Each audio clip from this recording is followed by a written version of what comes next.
So good afternoon, everyone. This is Cathy Cunningham coming to you live from the Remax Centre, home of the St. John's Curling Club, with the women's Newfoundland and Labrador provincial final game to determine who gets to go to Calgary to represent the province at the Scotties Tournament of Hearts. With me today is Heather Strong, my longtime buddy, curling friend, skip, and, troublemaker. Teammate, competitor, all those things. We played against each other. We played on the same team. I've played on the same team, but argued. Yes, I've played with both of your daughters at different times. Yeah, which is kind of weird, actually, Heather, because I have never played ladies provincial curling with my daughters. Have you been coached by your husband? Yes, I have. Him. Okay. Yes, I have. Yes, actually, we were coached by him. Okay. Yes, we were. You and I. Good to know. Yep. Good to know. Yep. No, great to be here. Yep. Pretty excited to commentate for this final with you, and not quite as excited though as I'm sure the 8 players out on the ice are at the moment. No, I would agree with that. This is mixed emotion for sure, isn't it, Heather? It's the final game. You're out there. You really, really want to play, but you're really, really nervous at the same time. And then you're also trying really hard to keep your emotions intact. Yes. Can't get too excited. You can't get ahead of yourself. You really have to stop, breathe, concentrate. Every single shot matters. That's right. And to that note, Team Godsland has Hammer. Their record after the round robin was 5-1. Yes. So there was no draw to the button for Hammer. They are awarded Hammer. Curtis elected to go in the house. Mm-hmm. So she wants to keep the first end open and pad her time clock a little bit. Probably both teams can at this point with the open end so far. I agree. It's not unusual to see that in a 10-end game. It is a long game, and it's hard to keep your concentration for 10 ends. But it's also really important that everyone feels comfortable. And with so much on the line out here, I would have been shocked if I saw guards in play in the first end. You need, if you can get an end like this, to just settle the nerves. Go out there, throw your 2 rocks, sweep a few rocks, settle into the game, and you kind of forget for a little while until about the 8th end that this is the final.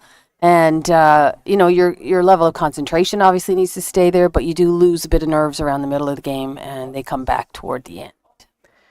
Definitely. This is a different sheet, too, than this morning's game. Yes.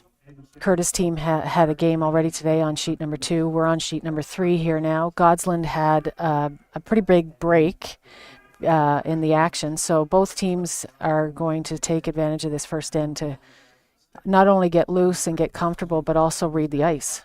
Exactly. These are two very different sheets of ice. We were chatting about this morning, Laura and I, and talking about whether or not this would be a bit of a wholesale change for Team Curtis coming off of sheet 2, because sheet 2 was challenging this morning, and I think challenging is a light way to say that it really was a bugger. It was tough. I was watching from home, and even from my couch, it looked pretty straight and pretty inconsistent in terms of the weights and certain paths. Yes, it did. Absolutely.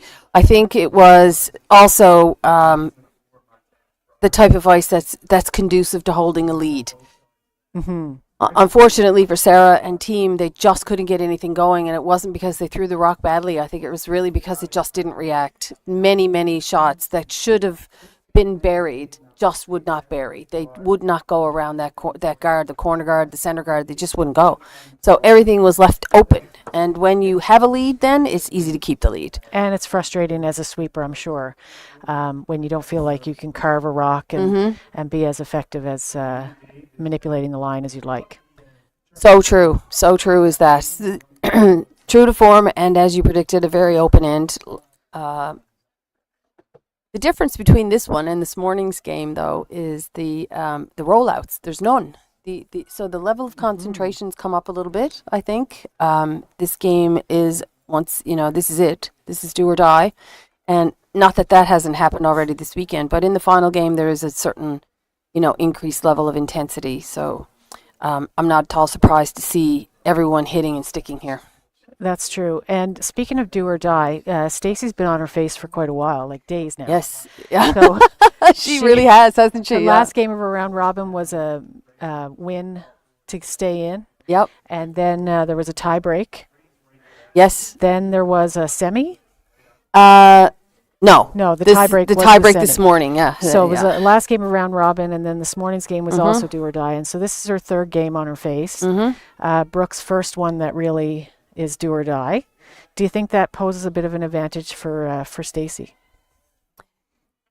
She's certainly on a roll at this point, I would say. You know, she turned it around and has, like you, like you're talking about, sort of clawed her way back into it. So, you know, they have to be feeling pretty good about the changes that that they've implemented on the ice and how they've, you know, raised up the level of their game. So, you know, I think in that regard, yeah, they've got something going there right now. And they are out and exercised and up and about this morning, which, you know, could be good, could be bad. They're going to be a little bit more tired than the Godsland team for sure, but they're also, you know, revved up. Whereas when you're sitting around all morning just waiting for the 1:30 or the 2:30 game to start, it gets on your nerves, you know. It starts to pick away at your psyche. And we've both been in every position possible, but do you like having that buy into the final and just kind of sitting back and waiting to see who you're going to play, or would you rather play in the semi and try to get some momentum under you? I never minded playing that extra game. That certainly never bothered me, and you know, and in that regard, I suppose I would say that I don't mind playing in the semifinal. I mean, but you're never going to be foolish enough to argue with getting to the final without having to take that extra chance, right? Then you don't have to worry about it. Yeah, I mean, I always, when I had a buy into the final, I almost wasted more energy trying to decide who I'd rather play than if I'd been on the ice actually playing in it. So if I ever had a chance to get a bye to the final, I didn't really want to watch or learn about the semi until it was over. Yep. Yep, that's true. The other side of that coin too, Heather, is that if that semifinal game is at 9:00 in the morning, I'm out if I can be out. Yes. If I can go right to the final, then I'm game for that, because I don't like morning games. So you know, I'd take the final anytime over that. This looks like it might be a rollout here. Yeah, a little bit of a rollout. So a bit of an advantage here for Brooke to get her draw weight now. It's a free draw, as they say. Nothing better as a skip to get an opportunity to just throw draw weight to see if you can get a feel for it when there's no pressure on. And that's exactly what Brooke has going on here, so this is what she's going to do. The only thing that surprises me is what she's doing. But as a skip, I think as a skip, regardless of strategy per se here, I would be drawn to the fore. I'd be looking to see, like, I'd like to have, a feel for what draw weight is right to the button right now. Yeah. But you don't? No, I agree with you completely. I'm just wondering if she has a preference for where she'd like to blank from. So could be, if she's going over there hoping Stacey will hit and stick, and then she'll have a relatively easy blank in a comfortable spot. Could be. Good point. That's why you're the skip. I don't know. It might be an overthink. I'm guilty of that a lot too. That's true. I'll give you that one too.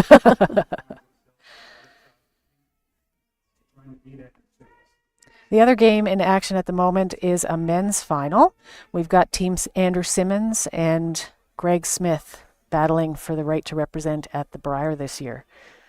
So we'll try to keep you updated on their game, and it's the first end for that matchup as well. Yeah, and thanks to Team Guju and their ranking in the World Curling Tour, and also for winning the Briar last year, we get two representatives in the men's side at the Briar again this year.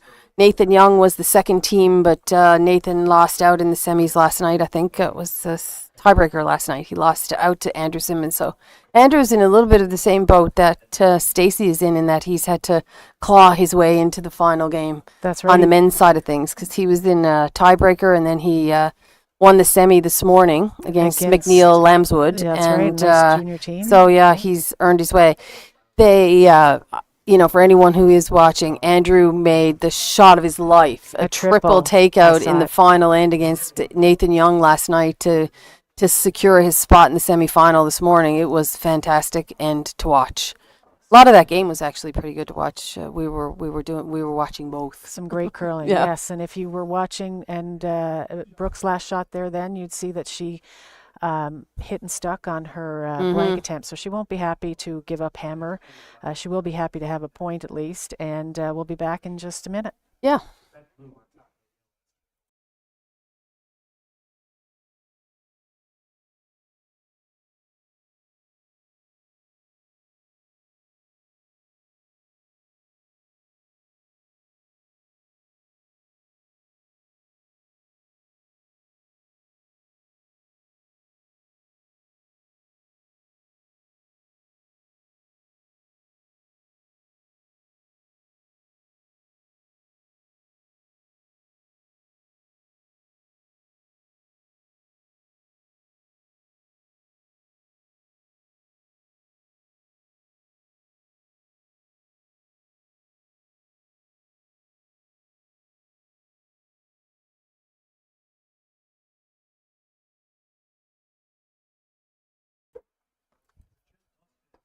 A little bit of a faux pas there on Brooke's part, Heather, in the closing rock of the first end. You know, when the end is open, wide open, and then stuff the blank. guard or the blank, whatever the blank, not the guard. That's just heartbreaking as a skip, isn't it? You just want to shake your head and go, why do I play this game? My gosh, how many times in a game have I tried to hit and stick and roll out by accident, and yet you want to roll out and you can't. True. All been there and done that. She is looking now to, she did call this in the rings, I do believe. Yes, she did. Unfortunately, it's a little bit heavy. We're going to see if we can get an overhead shot here. Yeah, whether it's in the rings or not, whether it's in play or not is up for discussion, but I don't think it's in the rings. It doesn't appear to be. It looks like a perfect rock to trip on, doesn't it? It does. We'll have to keep an eye on that throughout the rest of the end. Yeah. That's one of those shots where you just really wish that it just did move the extra quarter of an inch. That's right. Get it off that back line, because it's of no use to anyone, really. Well, I guess it's there to be stuffed, but corner guard placement here for Team Curtis. They, by virtue of the fact that Brooke brought the rock into the house, and on purpose, we think, so Stacey's going to put up her corner guard now that there's no threat from that back blue rock. She may have done it anyway, to be fair, but for sure, when you don't make that draw to the top four, the other skip is more than likely going to go walk right up there. Go offense, exactly. Yep. No risk.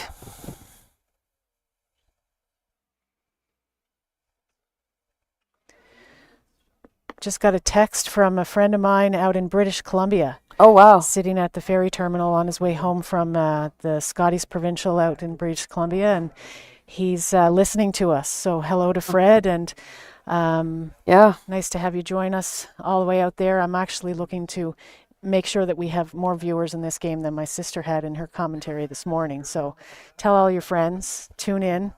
Yeah, absolutely. I need this win around the supper table next Sunday. The competition never ends, does it? Yeah, that's right. The final in British Columbia, by the way, in case you're interested, is Team Brown versus Team Grandy. Okay. So lots of excitement. Those two teams have been vying for the provincial title for a couple of years now, I think. Team Grandy was there last year, if I'm not mistaken.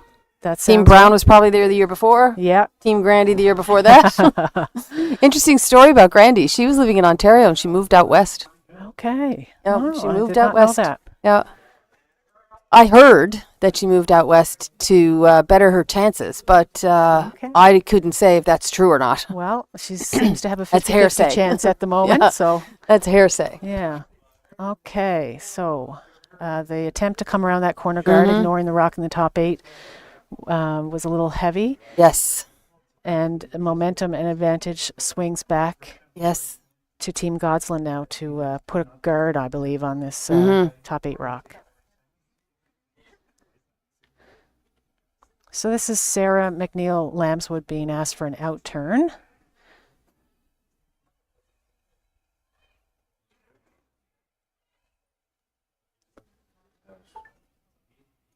Out turn guard on the rock that was placed in the top 8. It's a little bit heavier than they'd like, I think, Heather. So they're not really able to take advantage of being able to carve it.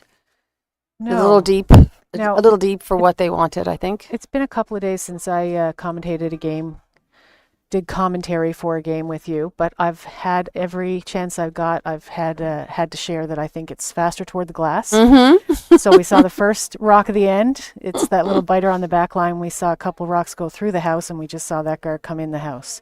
So I'm going to stand by my theory.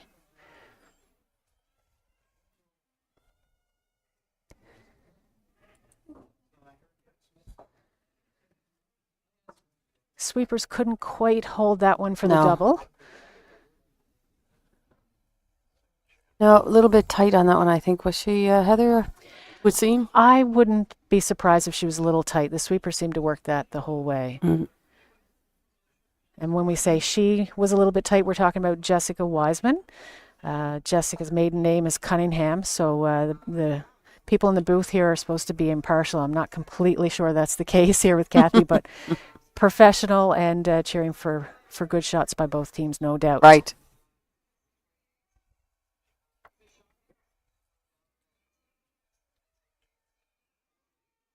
So being that Jessica wasn't able to remove both of those rocks in the top 8 foot, then Brooke is calling for Sarah to throw the guard this time. And hopefully it will end up better than the first one. Now that one actually overcurled, a little less weight, a little bit. and she got an overcurl. Gives Stacy an opportunity, like you said, now swinging back and forth, a little bit of an opportunity to hit this and roll under her own corner guard. So she's asking Jessica once again to throw an out turn. Jessica will aim to correct whatever she did with the first one.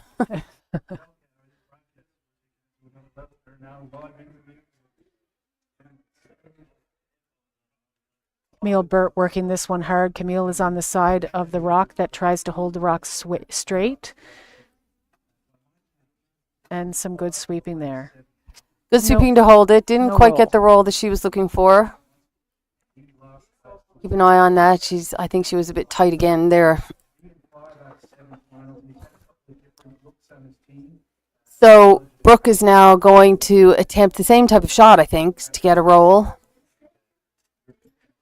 I suspect that Brooke's preference would be to roll under her own blue center guard, or at least Yes. 2/3 under. I would think she'd love to have a little flop underneath that guard. I'm not sure it's an easy shot. They look edge on edge, and this does not appear to be quiet weight. No, not quite weight, and looks like Sarah's trying to carve it over a bit to save it so that it doesn't roll out. Weight Unable to choice- do so. Yeah, weight choice there might have been a little questionable. Yeah, I think what you said about it being edge on edge was probably the reason for that. Like, let's not get it too close to the center, and if it is getting close, then the more weight, the better the chance that they can hold it there. That may be the reason for it, but I agree with you. I think you could have played it with less.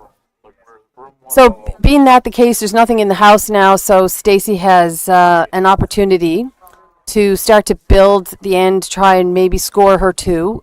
So she's asked Erica to throw an in-turn draw around this corner guard that was placed earlier in the end. So it's a big sweep here to get it to the rings, and Camille stays on it to get it buried. And it looks like from the camera angle here, Heather, that it's pretty good. It looks dead buried to me. It looks dead buried to me as well. Now the guard is a little high. Yes. So there is a chance to come around that guard, Mhm. get a little bit of finish. Not sure if Brooke is playing that or if she's going after the guard. So an update on the men's final. Team Smith, who had hammer in the first, took advantage of that to score their 2. So it's 2-0 for Team Smith. Team Simmons has the hammer now in the second end. I haven't had the opportunity to watch a whole lot of the men's, but I did see a few shots here and there, and I really would have to say from what I've seen so far, Team Smith has really been on top of their game. It's going to be a battle for for both teams either way, but I would give the early game lead, or the early game edge, I should say, to Team Smith. And if there's Simmons fans sitting around me, I apologize for that, but that's the way I feel. So we had a bit of a tick happen here, Heather, while we were chatting, and opened up the corner guard, didn't get quite around it, but also in the foray sort of left herself lying number 2 and number 3. So A pro side miss. a pro side miss, yeah, absolutely. If you're going to miss the shot you're after, you might as well take away the guard, and then that little lucky jiggle in the house. A little bit of a lucky jiggle, and also an opportunity to lie 3 if there's a slip up on the part of the Curtis team. So really nicely placed draw there by Erica. Perfect weight, perfect sweeping, judging, etc. They're parallel in the house, and so there's no double right now for Team Godsland. But any slip here on either team, and it means for Curtis that the blank opportunity could be gone, and it means for Boland that she has to be careful she doesn't give up multiple points, more than she's already set up to get. Or to give, I should say. I think Brooke would like to get a little roll across the face of this yellow rock, move towards center, and if she over rolls, at least she'd be grouping the stones. Yes. And hopefully set up a double for her last. Yeah, absolutely. A couple of good things can happen with this because of the rocks that are in play.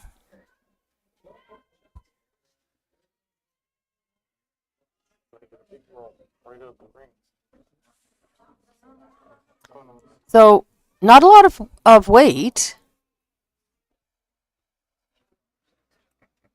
Definitely not a lot of weight there, but now she's lying 2, 3, and 4. So Stacy's definitely going to want to lie too. Absolutely. And she's electing to go around the center guard now, which I don't blame her, because I think you have more space here, right? And it's probably a slightly easier shot. And it's a fairly routine path for a skip to be asked to draw toward the center. If she were to draw to the wing, she would leave Brooke that opportunity again to hit and roll behind the center. So by coming in there first herself, she doesn't. That's right. You take that away. Yeah, and the yellow rock is high enough in the rings that you could certainly hit and roll behind the center line blue one, and still be above T line. So it is a bit dangerous. So coming around and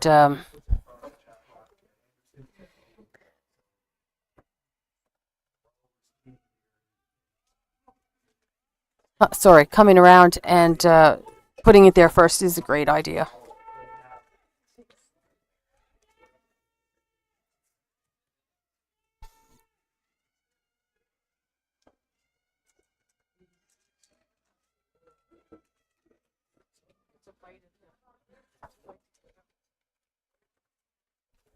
Very nice line on this. Nice.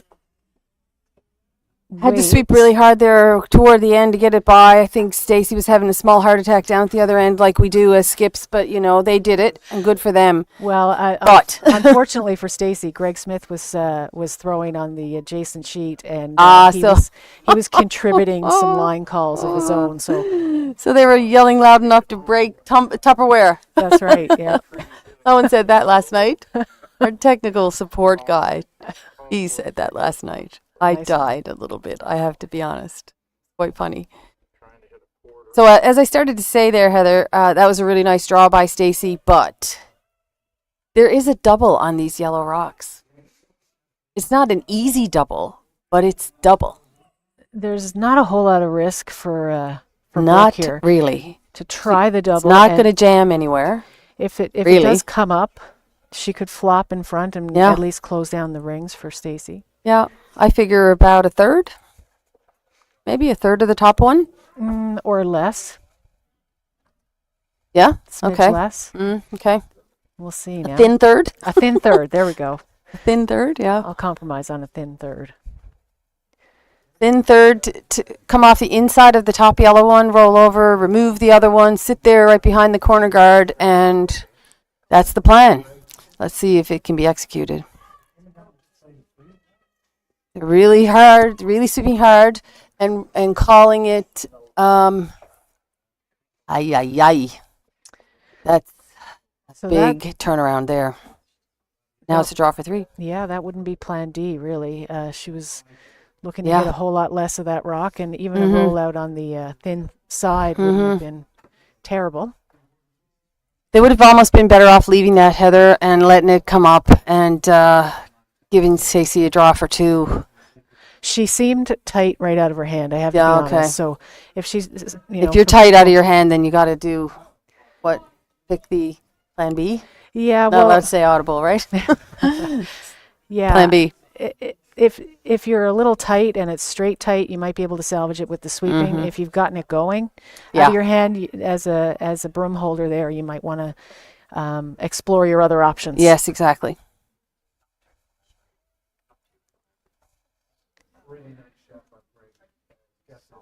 So an in-turn draw to the 4-foot, and being that Stacey just threw the out-turn draw to the 4-foot, I imagine she should have a fairly good feel for what draw weight is. Sweepers are on, sweepers are off. Now they're back on, just dusting it. Probably going to come in contact with their own anyway, so should be good. Lovely weight, really. A big Even without three-ender it. there for That's a big three-ender, defending yes, sir. champions Stacey Curtis team. Yeah, a big 3-ender to go up 2 points, so it's 3-1 now for Team Curtis over Team Godsland. We'll be right back with in number 3.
Nineteen vehicle alerts. That's a bit Heather. Yeah, this is Neglectful? trouble, I think, for a little bit of trouble, I think, for Brooke. She's only down 2, so it's not huge trouble, but that was a big swing that happened with one shot. out of nowhere. Out of really. nowhere, Yeah. absolutely. Yeah, she was Yeah. hitting the lie 2, maybe make the double and lie 4, and all of a sudden the dust settles and Curtis is drawing for 3. Yeah, it could have gone either way, and unfortunately for Brooke, it went Stacey's way. Unfortunately for Stacey, it went Stacey's way. But that was, that was a huge momentum swing in 2 rocks, and I don't think either one of those skips expected that. Now, the good news is for Brooks' team that this is a 10-end game, Yes. and Stacey's first rock is not exactly where they would have wanted it, behind the tee line, Mm-hmm. and Brooks' first rock is okay. Yeah, It's it a is. corner guard, It is. so it's game on, and Brooke knows well. She's experienced enough to know she doesn't need to panic at this point. No, I mean, definitely not. Like you said, it's a long game. It's only the 3rd end. I mean, imagine Stacey has hammer in the first, and she gets her 2 points with hammer.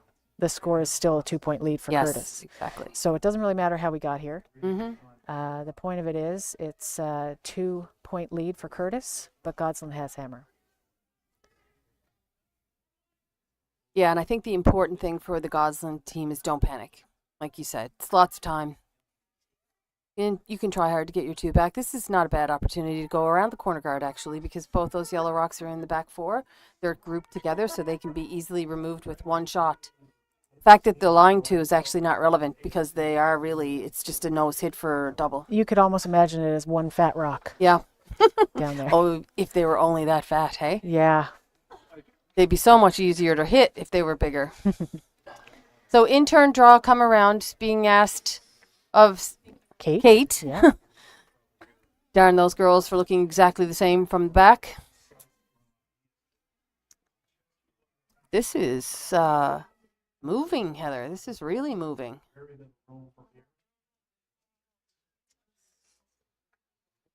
Yeah, I'm surprised by that amount of curl. I have to say, now the corner guard was curling a lot as well, so we'll have to keep an eye on that spot. But in the meantime, it's a nicer corner guard now. It's covering a piece of the 8-foot or the 8-foot line, so it's not a bad miss. No, again, Difficult to remove both of them. if you're not going to make 100% of your shots, you might as well miss on the pro side, and that would be what we call a pro side miss. It's a usable stone in a good position.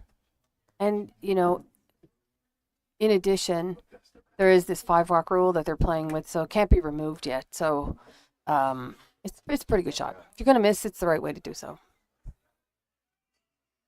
You have to talk about the tolerance. Every team needs to talk about tolerance almost for every shot. You need to know if I don't quite make this, what's better? Is it better to be heavy? Is it better to be light? Is it better to be tight? Is it better not to be tight? You know, is it better to go by with lots of space? All of those questions you need to be reviewing right the way through the game for almost every single shot, unless it's obvious. There's lots of whoa, wows going on in the other game, so we'll give you an update now in a second, let you know what really happened over there.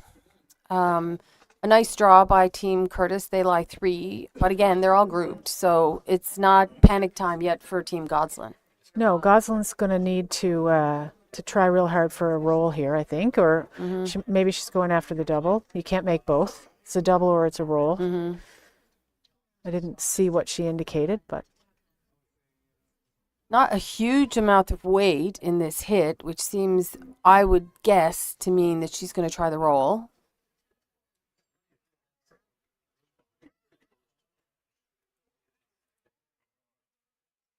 Well, there was no big roll there, but it was a nice roll. She's left it in front of the 2 yellow rocks, which now is something that Stacy has to negotiate. It's a nice shot. that's right. Stacy's shooter can't stay right on top of where that blue one is unless she wants to just promote the opponent rock back into the 2 yellows. So Yeah, and whenever you're trying to remove a rock and there are rocks behind it, it gets into your head.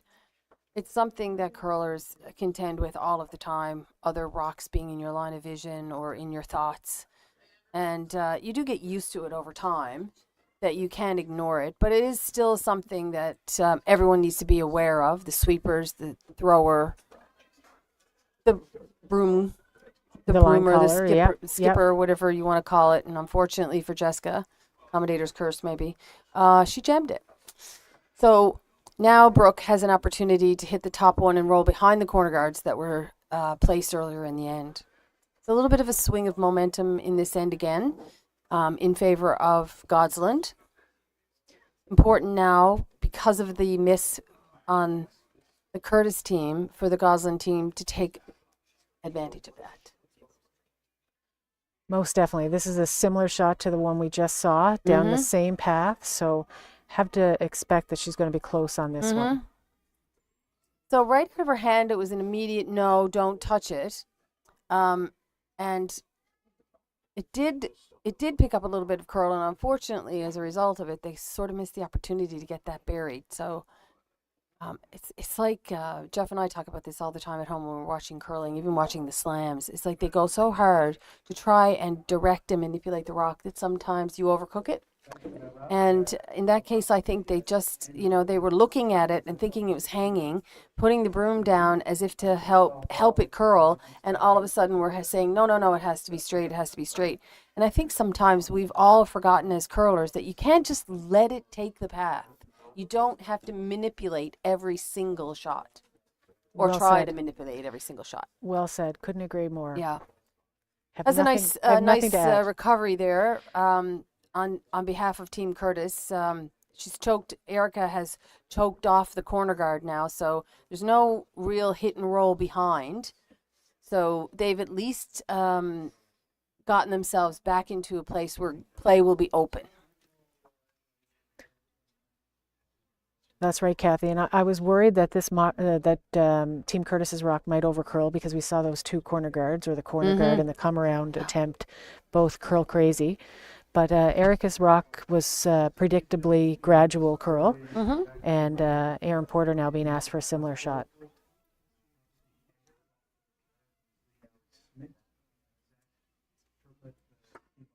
So in-turn hit for Aaron Porter. Try and stick around in the other side of the rings. Fortunately, Aaron didn't quite catch enough of it. I think she might have thrown a little bit more weight than Erica did. It stayed a lot straighter than Erica's shot. So it did. I don't know if she overthrew it or if that was the way it was called for, but either way, the focus when you're down 2 points and you're throwing a hit is to save your shooter. You gotta save your shooter anyway, hey? Yeah. Right? Jeff and I were talking about that as well the other day. And, as it goes in our house, when there's curling on the go, there's a lot of talk about strategy and that kind of thing. And he always makes the same point every single time. If it's an open hit, you got to stick. That's right. Those are the ones that are supposedly free. Nothing's free, obviously, but those are the ones that you need to make. In this case with Erica, it would have been hard to do that and leave the yellow rock in the back. So, you have a choice. You can hit that on the nose, get rid of everything behind it, or you can pick it out like she did. So rolling out was really the only option there. So in that case, go ahead, roll out. But when it's a straight up hit, got to make those. Straight up draw, you got to make those. When there's no other pressure on it, that's going to cost you points at the end of the game if you don't make those shots. So in turn, come around here, because we've cleaned the head up a little bit, the house or the head, whatever you want to call it. It's been cleaned up a little bit. There's only one yellow rock in the back 8 foot now. It's a little bit less risky for Brooke to ignore and try and get around this corner guard. All hands on deck to try and sweep it around this corner guard. Fortunately, a little tick. The weight there looked pretty close. Yes, it was pretty close. It would have been full 12 for sure, but it would have been buried too for sure. Regardless of what the hits are doing in that spot, I think we can safely say the draws are curling. Yeah, absolutely. So time to open up the ice there in that spot. I think that's probably good advice. Now, easy from back here, hey? That's right. Yes. So this rock though is up front. A nose hit on this stone won't leave Stacy's rock in the rings. No. So if I'm Brooke, I'm talking to Aaron about what we should be doing with Brooks first, if and when this yellow one stays outside the rings. I think if it stays outside the rings, I might be tempted to freeze the back one, unless it's available to be hit. Excuse me. If I'm Stacy, I'm trying to roll this in, and I'm going to roll it into full 12 if I can, over here on the left-hand side. If Stacy can get this shooter in the rings after removing the blue rock, the blank is not a feasible option anymore. So she'll be working hard to get a roll here. Yeah, Very there you go. Nice shot. Well done. So Brooke still has a couple of options. She can freeze the back one if she wishes. She can try the long double and keep the blank in play. She can play a hit off the back one and flop under that yellow. She can. She can ignore it all and go around the corner, but that's risky. That doesn't leave her shot rock. It doesn't. Yeah. You can't get shot rock over there. So now you're counting on the other team to miss, which you can never do. That's not really an option. She's choosing to do something with the back one, so she looks like she doesn't want to take on the double. It is long, so I don't really blame her for that. I suspect it'll be door number 2, Heather, the hit and flop. Yeah. Yep, hit and flop. I agree with you. So we said we'd keep you updated on the score in the men's game, and there was a bit of excitement and excited line calls earlier. So that was a steal by Greg Smith of 1. Andrew Simmons had a draw to the corner of the button to get his 1, and he got a piece of the button, but not quite a big enough slice of the button. So that's a tough pill to swallow, isn't 3-0 for Greg Smith, playing the third. 3-0. So out-turn hit and roll here from Brooke. Squeaked it by the front one.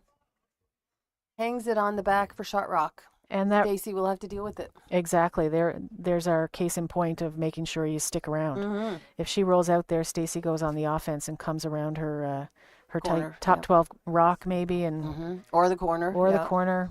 But Probably the top 12 rock, you're right. Or going around the corner might set up another double. So, of course, going around the top 12 one might too, but that is always, visually more appealing for the team that's trying to steal. yeah, I mean, it's not quite the role that Brooke would have wanted, but the fact that she stuck around for shot rock and Stacy has to go on defense now gives Brooke way more rings to draw to take her one. Exactly. And, further to that point, Stacy's going to want to stick because she doesn't want to give back the opportunity to Brooke to blank this end now that she can't get to. We should get a button made. Stick the open hits. There you go. So intern hit on this back one. Girls are just dusting it, so it's nose hit. Job done. So they're lying 2, and now Brooke is talking about the double. This is something that Laura and I talked about this morning too. It's like, what were you talking about? Exactly. While the other team was throwing. That's right. This is unnecessary use of your time clock. Now, maybe they don't care about that. Obviously, they don't. They knew the shot that Stacy was Yeah. attempting to play. They had to know she'd be close. So then, I know from experience, and this is sounding critical because it is critical, but I do know from our experience, Heather, you and I took every opportunity to say, okay, so if she makes this, what are we doing? If and then. Yeah. Yeah. And if she doesn't make this and she does this, what are we doing? That's right. Yeah.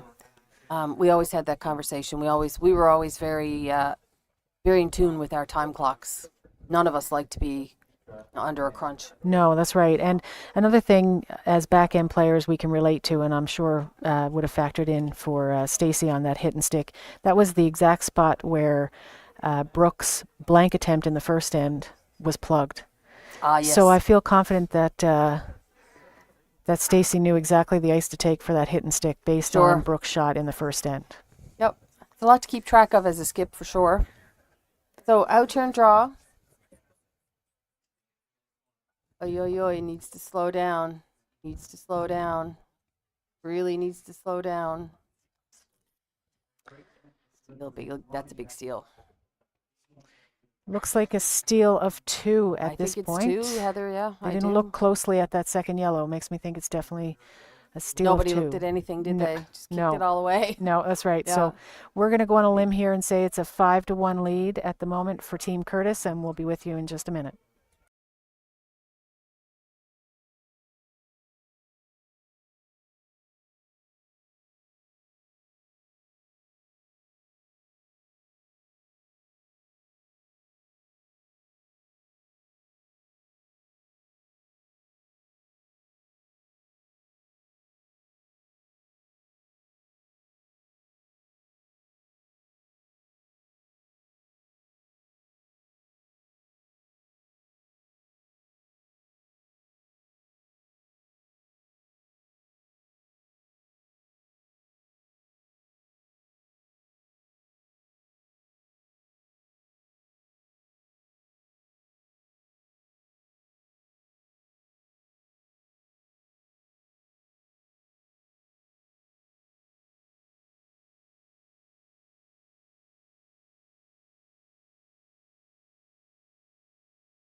Heather.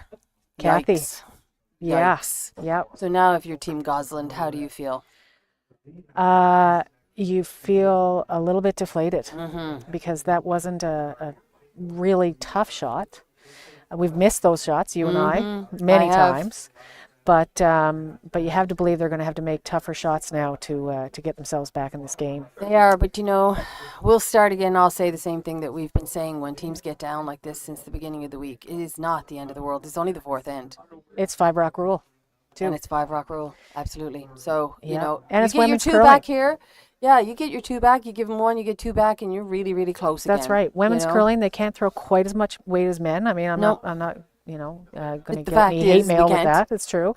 And same with sweeping. Sweeping power is not quite as effective. So there's lots of opportunity here for both teams to make a lot of nice shots and keep this game going, get this game tighter. But Yeah, this and is an even end. She needs to stop the bleeding here now. Yeah, in the words of the great Colleen Jones, we're also up too early. So, and that's a story. Yeah. But in any event, what she means is it's 5-1, but it's only the third end is finished. That's it. Yeah. So it's very early in a 10-end game to be up 4 points and defending the lead for the next 7 ends. So you have to be very in tune with that as Team Curtis, because your concentration can slip so easily thinking you're comfortable with your 4-point lead. As we know, 4 points is not that much. No. If your Team Godsland right now, it feels a little bit insurmountable. But if your Team Curtis, you have to assume it is not. And it's a 4-point lead, but Godsland doesn't need 4 points in this end. She does not. She needs 2 with hammer, which is very doable. Mm-hmm. And, it's clear that Brooke is having a little bit of difficulty there. She's just not feeling comfortable. She's not, her confidence is taking a hit now. That's 2 big ends based on her last rock, both of which were avoidable. And so the rest of the team now needs to really rally around their skip, boost her up, make as many shots as you can possibly make to make it as easy as possible for Brooke to bring her back into this game and give her a little bit of confidence boost. No doubt. I mean, there's no way they'd have had the bye to this final and have a 5-1 record coming into this. I mean, the team, if a team went undefeated in this double round robin, there was no final. No, that's right. So she was 1 game away from being the provincial champion. Yeah, for Newfoundland and Labrador already. Was. So, I have to think that this is a bump in the road, not the end of the road. Yeah.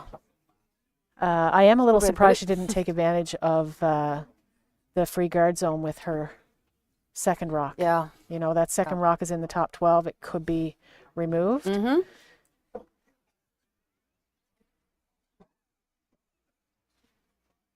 So she's ignoring everything and going around. We said the shots get a little tougher now. Yeah. And So this is a tough one. This is a tough one, but you know what I like here? I like a nice, easy hack weight shot on something yellow to roll deep behind those blue rocks. Chuck the yellow rock over on the corner and roll deep. Keep your rock in play because you're playing nice lightweight hit. Not really a hit, but a nice lightweight shot. But you're also moving some yellow out of the way.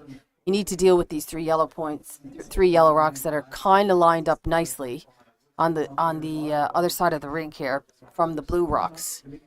So at some point you got to deal with that, and now isn't a bad time to do that with the right weight to keep your rocks in play. A little rub on her own blue here, and a redirect wouldn't be terrible. Nope.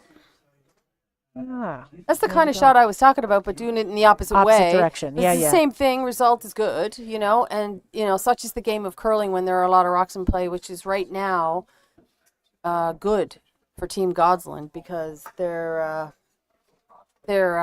they need them, right? The more rocks in play, the more time opportunity you get to do this little tick and roll thing when you're not making the shot that you called. So it is what it is. That's the way curling goes.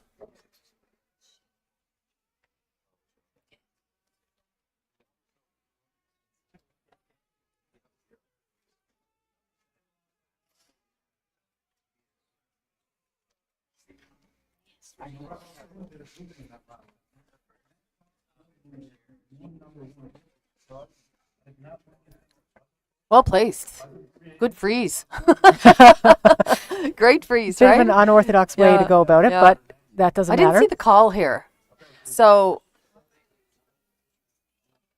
I'm not entirely sure what Team this is Curtis is doing. This is a sidekick fail on my part too. I didn't see the call. Oh, I know what it is. It's a guard. Okay, a guard up 5 or up 5-1. A guard. Not okay. ever. Yeah, not ever. Okay. Well, you I'm know just what? going to say I love my daughter, but there was a couple calls this morning where I was shaking my head, and that would be another one. So she and Yeah. team are going to have to answer to me for that one later on. I'm going to be asking that question. I mean, the argument, I guess, in favor of the guard is you have momentum on your side. You've put a lot of pressure on them to this point to make some tough shots, and that's a little bit more granite that they need to deal with. But I agree with you. I would not be throwing a guard if I'm up 4. Yeah, and Heather, far be it from me to criticize because this is exactly how I played most of my career because we didn't have teams that could make those big hard hits. So, we played aggressively and we kept playing. If we were up 5-1 by playing offensively, then we stayed playing offensively. It didn't matter if everyone else thought we should play defensively. But in this case, this was Jessica who was throwing, and I know well and good that she can throw a hard rock if she needs to. So I Exactly. think that is a bit of a misstep on behalf of Team Curtis to do that. We'll see what happens at the end of this end, but there's an awful lot of rocks in play already, and if I'm Team Curtis, I don't like that. Being up 5-1 with all these rocks in play, up in front and in the house, That's right. I mean, I'd be itching to hit something. she's got a chance here now to hit this third shot in the 8-foot, but she has that chance because of a miss by Team Godsland. You never want to have a shot just because you're waiting for the opponents to miss. And we're going to be a Totally agree with you there, Heather. hard sell to be convinced out of that Yeah, right. that guard earlier. Yeah. This is a rough room up here, ladies and gentlemen. We're not being very kind to these teams right now. So Erica took the front, didn't get the guard, left her own up front in front of the blue-yellow combination on the 4-foot line. Don't know if that's good or not. I think if you get this yellow one off the back of this blue one, Team Godsland is setting themselves up to score a big end here. Yeah, I think you have to leave the blue-yellow combination in the 4-foot alone right now. If you're Godsland, Yeah, if yeah, you're it's Godsland. protecting your rock, right? And be aware, though, Brooke needs to be aware that, the opportunities to do something with that are going to be fewer and fewer the more rocks that are in play. So that's right. She's trying to remove the one in the top 12, the yellow rock, and not necessarily remove it, but chisel it and leave her shooter in play. I don't know if she can play enough weight to actually remove it. No, she can chisel it over. She can even get in off the guard if it were just a tick with the right weight on Yes, that that's top right. guard. That's exactly the shot that I was talking about a few minutes ago when I said if I was Team Godsland, I might be trying to move one of those guards over and trickle in underneath.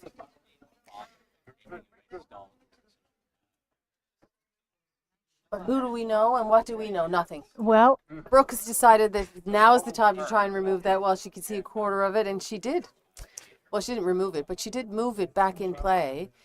And it's a nice shot, Heather, because in moving that yellow one back there, the line is still there as a catcher for the blue. So if Stacy wants to try something similar, it's just going back there on those yellow ones anyway. This is a double attempt? Or is it just hit and roll in front? I believe it's a double attempt. I don't think she this is cares pretty where thin. that second blue goes. Yeah, this is really thin. She's close. Sweepers are off and on. Yep.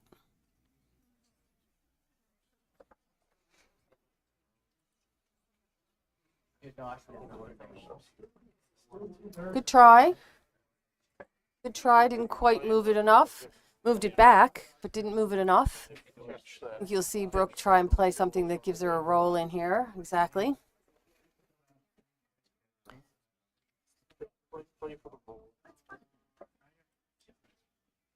Really needs to make this shot, I think, because otherwise there's an in-turn freeze available to Team Curtis, and that's going to take the whole end away. A low risk in-turn Yeah. freeze. I don't know why they're not doing it, actually. I would be doing that maybe if I was Brooke. I know I seem to be in support of this hit and roll, but I think draw is not a bad idea. Now, Brooke is also hitting this because she doesn't want Stacy to have it available later on in the end. So That's okay. I don't believe Interesting. Erin will be happy with that. She could have rolled almost full house Yeah. across the face. So it was a nice weight choice. You know, she stuck was, around. yeah. She gave it to the sweepers, but for whatever reason, in spite of their best efforts, they didn't get the curl Couldn't get it to they curl. expected. No, could not get it to curl. That's where the tolerance is, isn't it? I think it would have been better to remove that and roll out because it's still there. It's still there. It It can is. still be used as a hit and roll if necessary. But anyway, Stacy's doing exactly what we talked about, which is in turn freeze now right to the 4 foot, and she's got lots of room to do it. Now I don't know if it'll curl in here, but we'll see. Even if she's top 8, top 4, she doesn't leave the in-turn freeze available for No. Brooke. So that would certainly be the way she'll want to miss this. I think she wants to come in right, top 8, top 4. She's already lying number 2, 3, and 4, so there's no panic anymore with all the blue rocks that were in play. No panic for Team Curtis, I mean. The opponent's rocks are now not counting. So in-turn draw around this top yellow one that's in the 12 foot to try and get it to the 4 foot on top of the blue. Not going to happen. Now there's an overlap. So golden opportunity here for Team Godsland to sit and lie to, and still they're looking at a 3 here. It's possible. Yeah, this is Not a big out of the realm of possibility, is it? exactly, and that's exactly what we're saying out of the gate here in the fourth end. Is that this game's far from over, and here's an example of that. Brooke has the full 4 foot to draw to, and 3 is not out of the question. Right back in this game too. Keeps them in the game Oh, easily. most definitely. So this is where Brooke really needs to bear down, take some feedback from the girls on the front end. What have I been doing? How do I make this shot? You know, so in-turn draw, round 2 yellows, staggered. If she could ever get it to the top 4, it'd be a beautiful shot. Curl here, Heather. There is a little bit of curl here. They came off it, got right back on it, and it's like it jumped. I don't know if they can hold it. Just held it. Just got it by. A little bit of hard luck there, you know. In that's the, tough. Yeah. In the big scheme of things, Brooke's draw weight has been a bit patchy, so she came really close on that one, and it's just Definitely. unfortunate that it.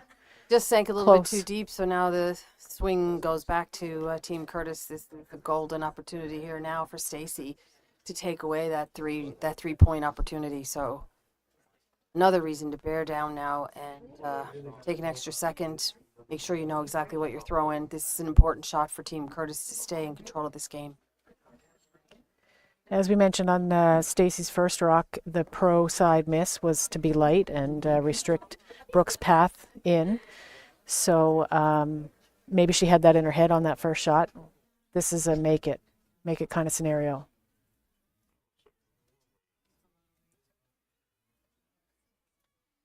So you can see Jessica just dusting it. So they're a bit concerned about the line at that moment, or at this moment. Now she's off it, giving it to Camille to try and help move it over here. Get it over, get it over. Good try. It was a well-managed quite- stone by the sweepers. Yeah, didn't quite get it there. Did what they could with the rock, yeah. Yeah, I don't think that they could have done anything more. They needed to keep it as straight as they could. And then carve at the end, but it wasn't enough. Okay, so we said Brooke's confidence maybe took a little hit in the first 3 ends, but she had a relatively close rock on her first. Yep. And the same shot being asked of her now on this second one. So have to think she'll be close on this. I would think so. I think she just threw it. In-turn draw. So immediately you see Sarah put her hand up to say, I don't think we need to go on it. It looks like it might be a bit heavy. So just a little bit of a whoa there and an in, and now we're off and on and off and on. So it's close, Heather. It's very close.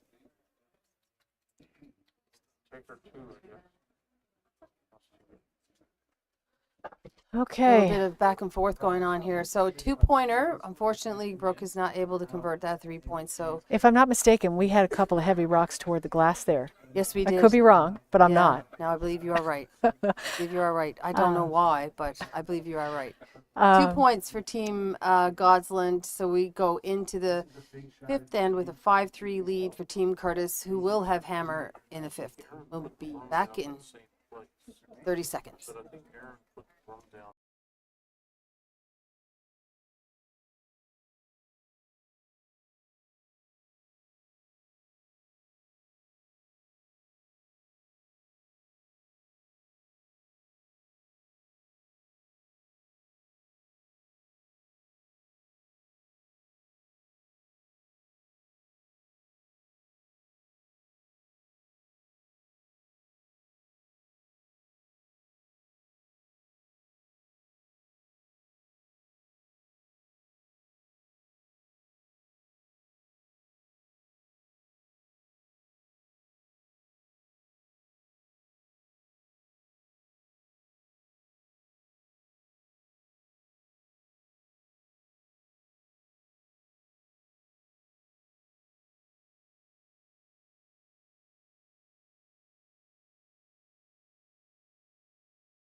So Heather, nice recovery there by Team Godsland. Unfortunately, I'm not sure it did a whole lot for Brooke's confidence that we were talking about there.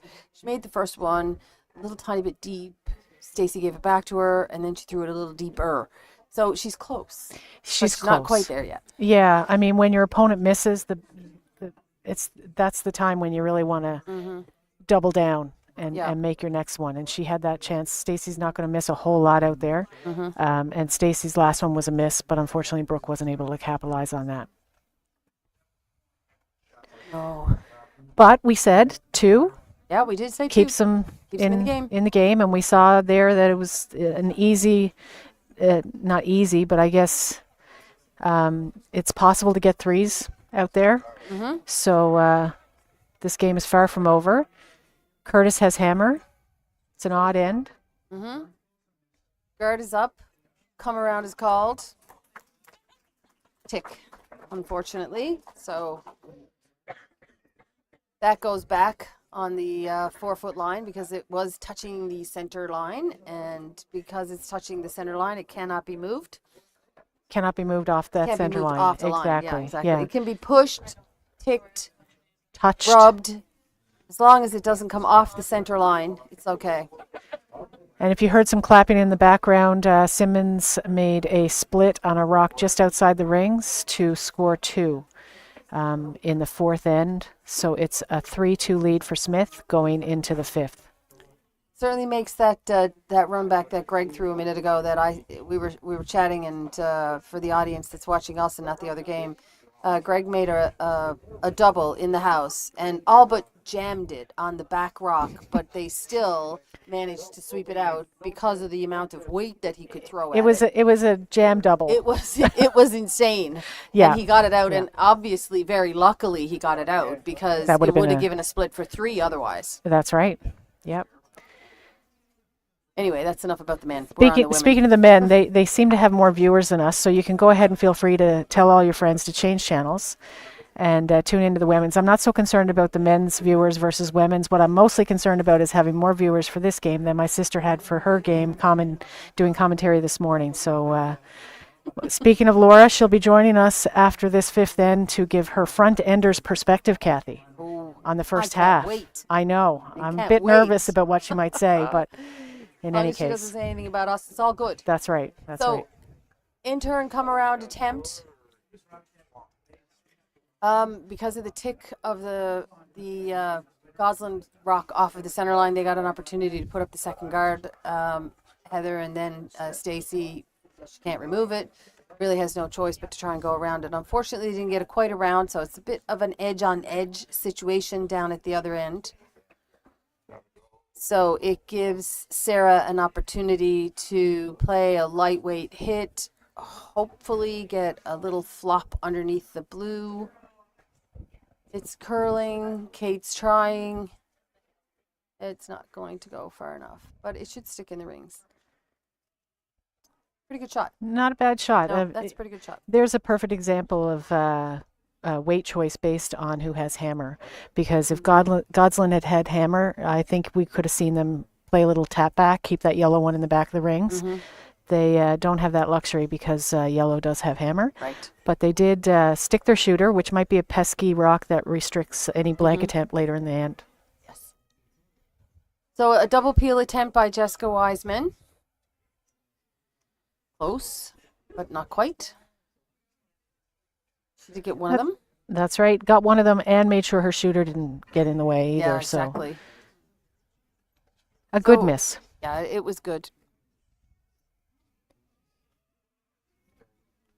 When you're playing those double peels up front, ladies and gentlemen, the shooter really wants to make sure that they get out of the 4-foot path for the skip. So in the end, if the skip has nothing else but a draw to the 4-foot, you don't want to be having your own guards in the way.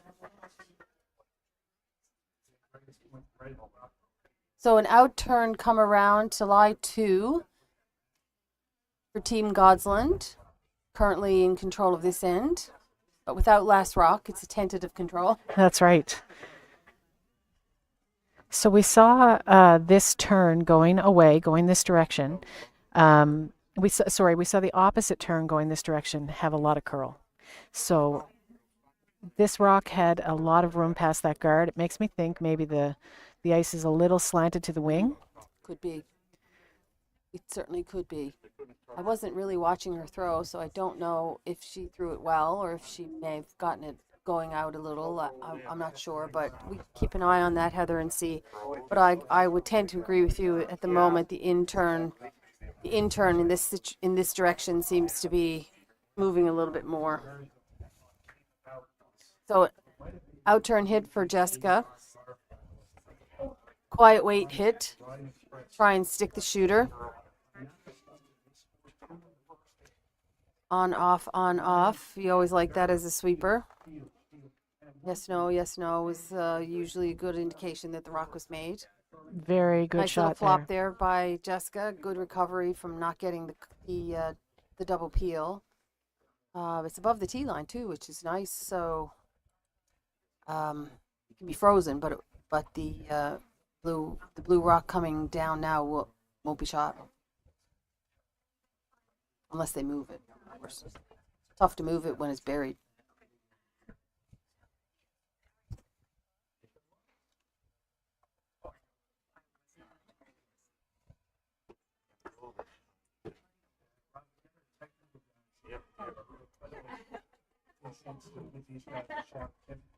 So this is Aaron Porter's first rock. Aaron has played a number of years with Stacy, so it's interesting to see her out there competing against Stacy today. A nice draw with some good movement there, Heather. It certainly came around the front very nicely. It is dead buried. Unfortunately, it's a couple of feet short of what she was looking for, which may not be of any benefit to Team Godsland. The other side of it is they are allowing number 2 and number 3, so Stacy has to take pause here now and figure out what is she going to do. Where's she going to put a second one to lie second shot? Yeah. But not set up a double. Mm-hmm. So I think that's why we're seeing a little bit of a delay. I think if I'm Stacy, when I'm up 2 with last rock and you're lying 1, this isn't a bad time, in my humble opinion, to peel front. You could throw it over there by the blue rock that's in the 12-foot and try and take both. You know, I'm it's okay. a little risk. Yeah, I mean, I'm okay at this point going to the wing.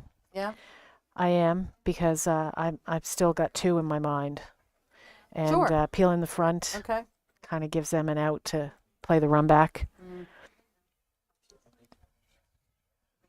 But you certainly don't want to leave this short.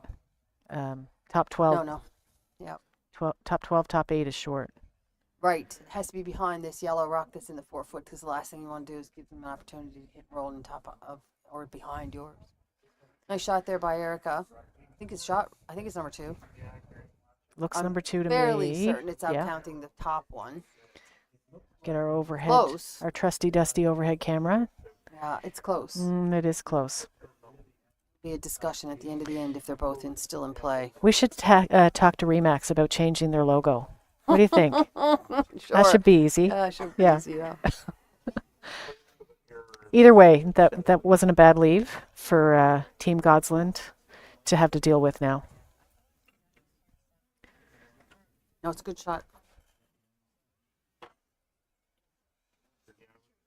So I do notice actually, Heather, that the lines through the Remax float, the rings, are intact on the ice, even though you can't really see Can't them in really the see them. camera. Yeah. You can see them faintly in the camera, the curve of the 8-foot ring through the Remax balloon. That helps the curlers actually be able to tell which rock is closer. But it's difficult to see in the camera, and it's difficult for us to see all the way up here.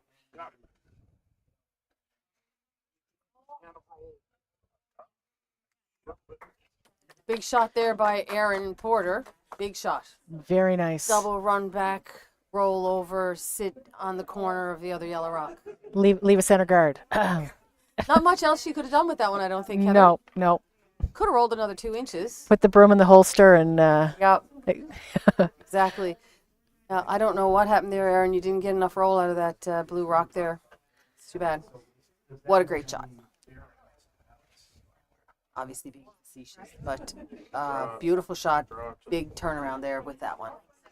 As often big shots do, turn the end around. So Team Curtis needs to shake that off now. They're Yes. looking to just draw around that blue combination out front on the center line.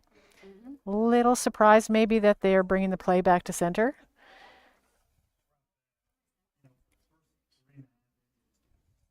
It's just not really a good roll off of that blue rock that Aaron left in front of the yellow one, I think, Heather, and that's probably why. Unfortunately, that's not a great leave for Erica.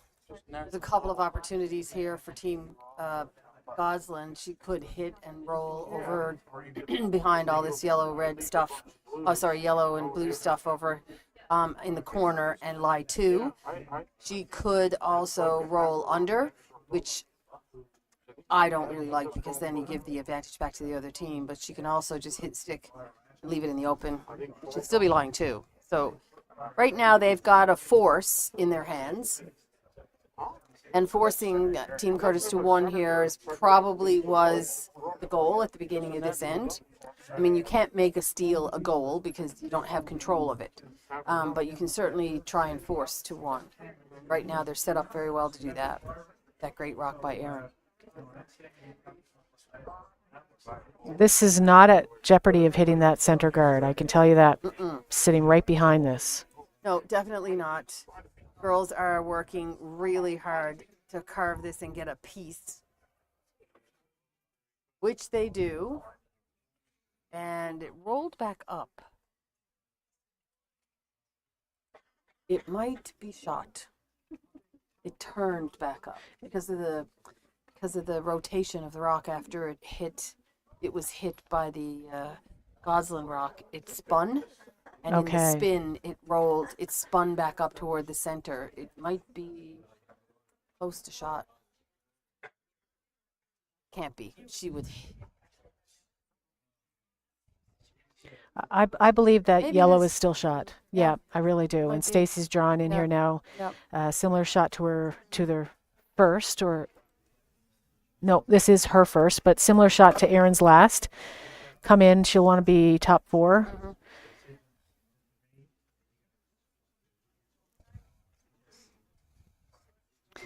And in Brooke's case, she certainly threw adequate weight to take that rock out of play. The problem was she didn't transfer enough of that weight of the thrown rock into the one she was trying to hit because she didn't hit enough of it. So it's not just about having the right weight, it's about hitting it in the right spot. This is true. You can get away with being a little bit lighter, a little bit heavy if you hit it where you're supposed to. But when you can't get it there, then the weight has a bigger impact or a lesser impact in this.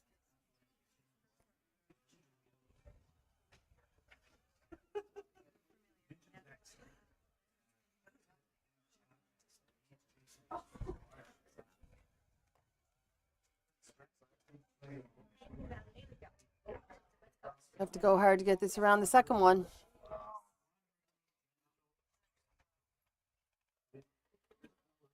That's a great shot. Great shot, great Really good, anticipation of the curl by Erica Trickett in the house. Eric Curtis calling line on that. Good communication of the weight by the front end players. Nice team shot, you call that? Absolutely, and perfect placement right on top of the button. Well, in front of the button. So the button is no longer available unless you play the double run. Brooke's options in my mind are to follow Stacey's shot in and sit on it, making the two challenging, or hit the open one and give up two, concede two. Yep, she's only got one rock left. Yep. So she's only got, she's got to make the most of this one. So if she's feeling the draw is the call. You just saw Stacey throw it. You probably got a time on it. You know the ice to take. You freeze it and make two for Stacey very challenging. If you're not feeling the draw, you hit the open one and concede two, assuming Stacey makes hers. They're actually looking at coming off their own here, which is tricky, but I don't know what that gains you beyond hitting the open one. No, yeah, exactly. You can hit the open one and get the same result. And the open one is wide open. Yep. Don't understand this call. But maybe it's the draw. Maybe she's got ice down for the draw. Could be. Could be the draw. It is not the draw. It is not the draw. No, she is sliding way too fast for it to be a draw. So you have to hit the inside of this because hitting the outside of it gives Stacey a hit for 4. So you have to do this. Well done. Nice shot. Nice shot. Really nice shot, yeah. So she's lying 2, 3, 4, 5, 2, 3, 4, 5, but still a draw for 2 available here. Same path. But in the end of it all, that's as good as she could have done, I think, in this end. I don't know that she could have gotten shot rock. I don't think Brooke could have gotten shot rock unless... I don't think Brooke could have gotten shot rock, period. But I do think she could have made Stacey's draw for 2, which is now any piece of the forefoot, more challenging had she drawn to the face of shot rock. I agree. Let's face it, she didn't really need to get the face. She only needed to cover a quarter of it. And then Stacey can't do anything with it because it would have been a quarter buried. And you're never going to hit that. So you're right. She could have done that. That said... It was a great shot. Yeah, it was. The shot she called, she made well. Yeah, and also every draw she's thrown so far has been heavy. So, she didn't want that to happen either. So That's she right. was obviously more comfortable with what she did. But it is going to put her down 7-3 if this draw's made.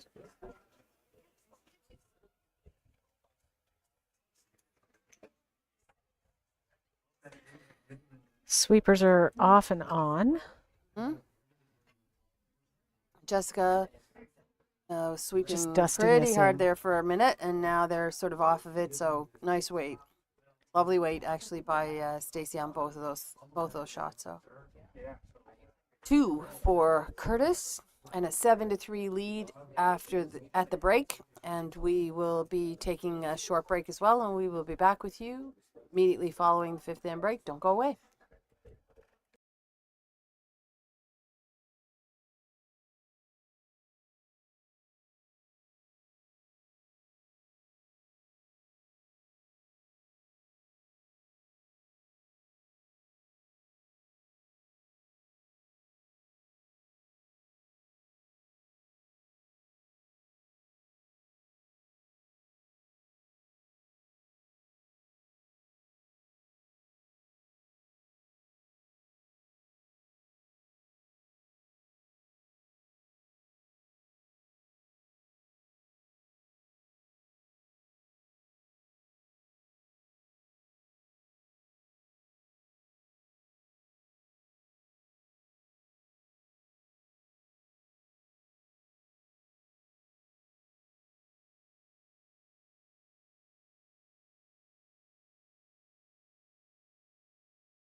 Welcome back, everyone. It's 7-3 for Team Curtis over Team Godsland.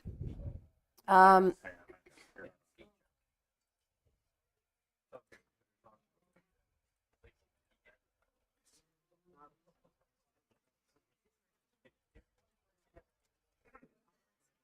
welcome back, everyone. It's 7-3 now for Team Godsland. They have I would say I would call it good control of their game right now. It seems like to me that Team Godsland is struggling just a little bit. Maybe not the whole team, but definitely Brooke.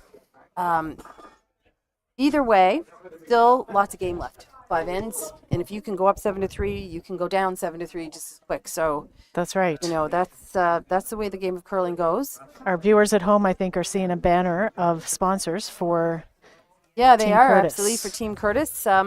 This is wanted to show you guys our technical team is something else, isn't it? They are my always gosh. working at trying to improve how we do this stream for you and for the teams, and this is probably one of the most exciting additions so far for me, because as a curler, we all know how much you depend on your sponsors to make it through the leagues, to get to travel, to help with expenses, to provide you with an opportunity to be able to compete at a national level.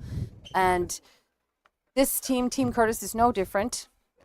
So we wanted to draw attention to their group of sponsors, their title sponsor, PAL Airlines. They also are deeply grateful to Marco Construction, Headline Holsteins, Pepsi Browning Harvey Limited, Attain Physiotherapy and Sports Performance Center, and Hardline Ice Pad. They are eternally grateful for all of the assistance that their sponsors give them, and their financial support, and their other support. You know, there's lots of ways that you can support curling teams, and they get that from their sponsors, and they wanted to say thanks. And before we get into Team Godsland sponsors, I just wanted to bring viewers up to date. Curtis put her first rock in the rings. It slipped behind the tee line. Godsland put her first rock outside the rings as a corner guard. Curtis ignored that and brought another one into the rings. And Godsland ignored that and went around their own corner. And as it should be, right? That's right. As it should be. Each of those calls is exactly what you would be doing if you were Team Curtis, and exactly what you would be doing if you're Team Godsland. The only difference the only issue is I see is one of the Curtis rocks is a little bit deep. So that, however, can be rectified by placing this coming rock now in the right spot. And it's close. It's close. Yeah, I mean, you could almost argue that both Curtis's lead rocks are too deep. But they are up 7-3, so they do have the luxury of not needing to be perfect. That is true.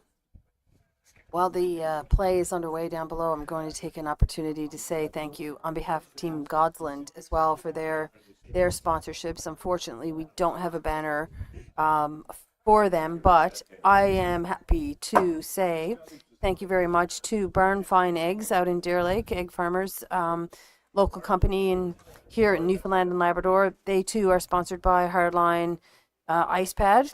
They are also sponsored by Attain Physiotherapy and Sports Performance Center, as is Greg Smith's team over on the other ice, and World Energy GH2, and Bud the Spud, which is a Nova Scotia food truck. And Aaron wanted to give a shout out to them and say, please support the sponsor as well for you curlers in Nova Scotia who might be listening.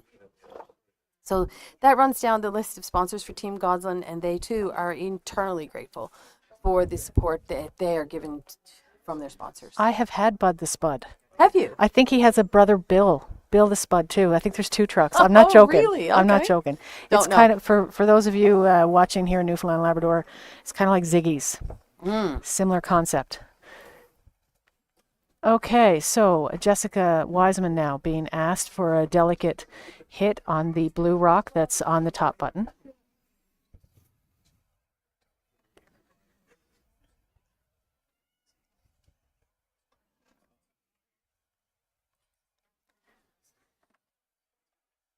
In turn hit, roll behind the corner, deep but not avoidable.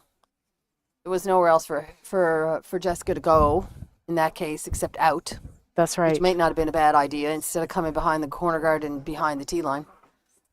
This is an opportunity here for Team Godsland to take advantage of that. Now she can ask Sarah to hit this and roll over underneath the corner guard, get it mostly buried, and give herself a bit of an advantage here. She has a good opportunity to get a couple of points back here with a well-made shot. Heather? Yes, she does. This is a really big end for Godsland. It's getting later in the game, sorry. We talked about her being down points, and it was early in the game. It's no longer early in the game. No. So she does need to get a couple of points here, but she does have hammer. It is an even end. And Interestingly enough, they're going at this from the out turn, which means it had to clear that guard first, which is different. But maybe it's because Brooke was feeling that would curl more. well, that and side. it keeps the shooter higher in the house when Oh, it's does it? across the Okay. face for a flop. So not a bad call, but Didn't quite get the curl they were looking for. exactly.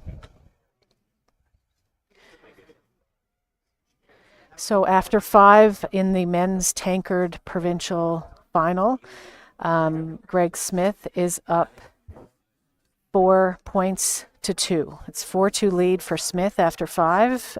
Team Simmons has hammer in 6.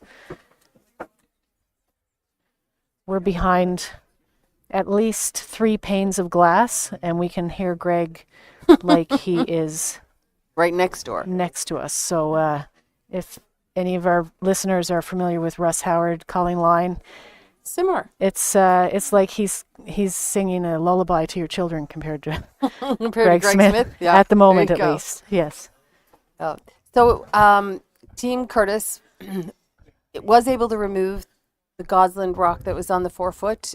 It was available, not fully buried, so they did hit, but unfortunately rolled out. So it's an opportunity here for Team Godsland to try and move this yellow rock and lie 2. The sweepers, I think, though, Heather, are going to have to go on this to stick it.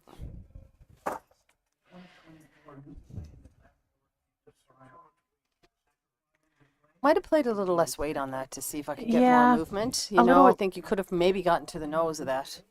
And maybe it wasn't a little early to make that shot. Could have been, yeah. You know, you do need to eventually remove that yellow Mhm. one if you want to bring your own blue rock in the top 12-foot back into scoring position. But it didn't need to happen right away. No, no. That is true.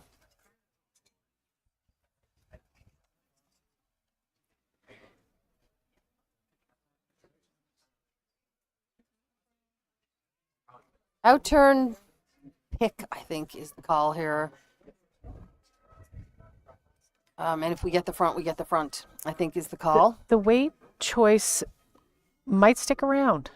Yeah, it may. Yeah. Kind of one of those in between.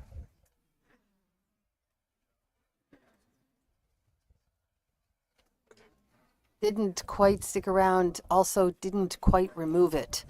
Needed to catch a little bit more of it or a little bit more weight, one or the other. If she hits it in that identical spot with more weight, Mm-hmm. both Gone. rocks are gone. Or if she curls up a little more with the same weight, the blue one is gone.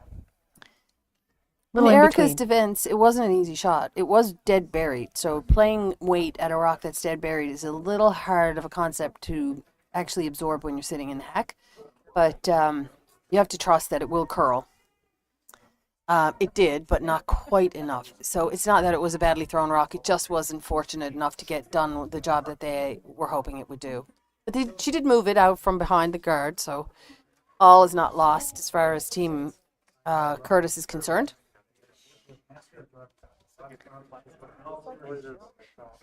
That rock to me honestly might have picked something. Aha. It seemed to be coming down in a little better fare than that. Okay. Yeah. Yeah, I did see Sarah kind of, not Sarah, Kate, kind of go back up the middle of the ice and try to look around as if she was trying to remove something from the middle. So good catch on that one, Laura. I didn't see it happen when it was happening, but I saw the aftermath. So now, Team Curtis, regardless of the misstep on the last shot, has an opportunity to hit and roll behind all this garbage up front now. So it's going to make it really hard for Team Godsland if she makes this shot. Should be behind the tee line, mind you. So that will be a little bit of an advantage for Team Godsland, but it's certainly a chance here for Team Curtis to remove this rock at least. It means that the most that Team Godsland can score is 2. If she removes it. In turn, outside in. Tricky little shot when it's out this wide, hey? It is. Not very often you throw rocks out this far. Stacey not wasting any time throwing the up weight, just wanting to make that blue rock disappear as the primary goal. If she gets a little flop, maybe she wouldn't care, but the weight choice there meant she didn't care a whole lot whether she stuck around or not. So Brooke's just trying to decide how she's going to navigate that port to make her draw as easy on herself as she can, and when it comes to rest, leave it in a position that's as challenging for Stacey as it can be.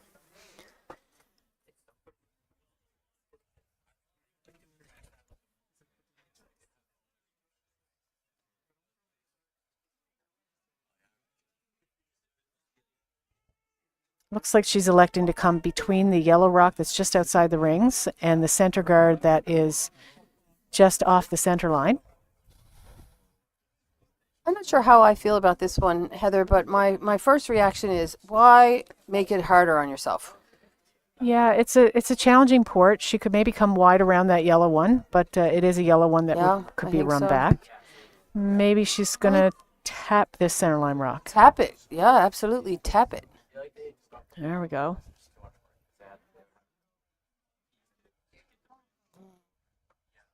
Good shot. Nice weight. Well thrown. Back 8. Back 12. May have deked in behind the corner guard. I don't. Yeah, it might have. Let's have a look. See, Heather. That's close. I think Stacey has a piece of it available. Certainly, I'd chase it if I was her. Given the score, Stacey could choose to tap her own yellow. If she can't see much of that blue anyway, she could promote her yellow into scoring position. I think the tap is an easier shot. Yeah. Yeah. But you do risk, if you don't make it, giving her her only opportunity for 2. That's right. So it's like 6 of 1. What do you like better? You'd be up 2 with last rock still, but yeah, the outcome, if she makes this one versus she makes the blue disappear, the outcome of this is more favorable to a steal. It is, and it's a good opportunity. There is 2 guards in play if you make this straight back. Yeah, you don't have to be perfectly straight back. There's that option too. So Brooke's got to be thinking now that should Stacey come close on this one to promoting it into the 4-foot, how is Brooke best able to outdraw it? Not easily, but you can come through the blue guard port. There is an in-turn to the 4-foot through that port, I think. And if Stacey happens to be a little wide and promotes it on an angle toward the Remax balloon, then her shooter should roll off and leave a wider outturn come around. Yeah, it does. It would leave a wider path to the 4-foot on that outturn. It would, absolutely. Also leaves a double or a hit for July 2, depending on where she promotes it. This is not curling. She did rub it, but it won't be shot. The rock that was hit won't be shot, but the shooter is shot. It is. But as we talked about, unless that tap is perfect, she did what we expected would happen, which is leave an a shot opportunity for 2, which That's was right. her only chance for 2. When you're up 4 rocks, you need to take that risk. I guess now it's easy to say, no, you don't need to take that risk. She still liked the shot, and you are up 4, so I wouldn't have argued with her if I was on the team. She felt good about it, and she wanted to throw it you have to think that she felt she could make it. That's right. And the little extra weight she had to throw for the tap maybe changed the line, and they haven't thrown a whole lot of taps. So she probably took the draw ice, and the extra weight for tap meant it stayed a little wider. Now, hitting and sticking is paramount. Absolutely. Couldn't have said it better myself. Couldn't have said it better myself. This is probably one of very few opportunities that this team will get to make their two. And made No mistake. and stayed. Yes, sir. So 2 for Team Godsland, which will make the score 7-5 after 6 ends. We'll be right back. We will.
So we're back, ladies and gentlemen, and I did a little chair switch here with Heather has stepped out of the co-anchor seat, giving it up to her sister Laura for a few minutes, and Laura's joined me. The three of us have been bringing you coverage of the ladies since Thursday. So Laura, from a front end perspective, tell me a little bit about this game. What do you think? How do you think those teams are feeling? I think the rest of the game, as is often the case, is entirely in the hands of the front ends. Okay, let's chew that up for a little bit. No, I mean, Yeah. lead rock placement is really going to dictate how things go. It's always the case, but even more Yes. so. I was getting prepared to say with a big swing like this, but I mean, yeah, Stacy's still up to width, so you know that's a big discrepancy. So Brooke's team really needs her front end to get some wind in their sails, and any sort of mishap by Stacy's front end, and that'll give wind to Brooke's sails. Yes, it will. So the back end are kind of sitting ducks. I honestly feel that way right now. Also, when you're up points, it's easier for the front end to lose focus first. The back end players kind of stay in their zone. They're still watching the rocks very intently. Even though Stacy's up points and there's lots of hits, she's well aware she might still have to make a draw to the 4-foot at any point. Whereas the front end players are, hit, smiling, a little bit more laughter, getting a little looser. And you got to make sure you stay focused because things can turn around real quick. Well, that was a really good analogy, actually, Laura. And I don't disagree with one thing that you said. I do think, and I always have thought, that the front end is the key of this game. Now that we've changed the rules so often since the 1980s, it is important to position those rocks exactly where you've been asked to position them. Otherwise, it's either you're trying to bail right away, or you're removing rocks that you didn't really want, or you're putting them there and giving the advantage to the other team. There's all kinds of things that can happen with the front end rocks, and then the rest of the end you spend trying to fix it. versus make your 2 rocks and the rest of the end, you're in good scoring position. So I totally agree. It is about the front end. There, now you weren't expecting that, were you? I was not. No. I got to write this down too. I had to write earlier when Heather said she agreed. You can write it down. Here's a pen. Mark the date. Yeah. In the meantime, while we were chatting, speaking of the front ends, I think that Kate Patterson certainly did her job. She put the center guard up. It wasn't quite on the red line, as Heather calls it, but it was good. And then Curtis tried to come around, was light. Didn't do their job. Yep, left a staggered center guard, actually put it on the red line, and then Kate Patterson came around, dead buried behind, top 4, really good shot. Curtis tried to duplicate it, came deep. Unfortunately, Sarah is also deep, but Team Godsland is in a good position here. And we're seeing Stacy now. Here she goes, she's bailing, and she needs to. And she's also now in a predicament because she's got to remove her own rock too. Yeah, I mean, there's 8 fantastic players out here, but 2 Absolutely. fantastic skips. That's why they get paid the big bucks. They're going to make their shots 9 times out of 10, but they need a shot to make. And Absolutely. that's why, again, the front end in particular needs to make sure that that's a possibility. So the call there was for Jessica to try and make the double peel because I think she could have actually had potential to drop or to drive her own rock into the house and possibly come in contact with the blue one that's at top 4. Unfortunately, Jessica got a little bit tight on that peel, so this was just a single peel. Not the end of the world, but important for her to at least remove one of them. But right now, I would say it's still advantage Team Godsland. It's getting a little louder in here, Laura. It is. More chatter behind us, more people in the club this afternoon, ladies and gentlemen. So we apologize if it's coming through the microphones. Hopefully not too much. It's a lot of youth up here, Cathy, which is great to see. I Yeah. know often, not that long ago when I told people I curled, so many people would say, "Oh, my parents love that." And you'd look up in the stands, and no disrespect, Mom, or to those with gray hair. I'm one of them now, actually. But you'd look up in the stands and you'd see an awful lot of gray hair. And now, more recently, it's become a really appreciated by all ages. But if we look behind us here now, there's an awful lot of teenagers who are interested in these games. You know, I think I think I would be remiss if I didn't say there wasn't a little bit of a Guzhu effect here.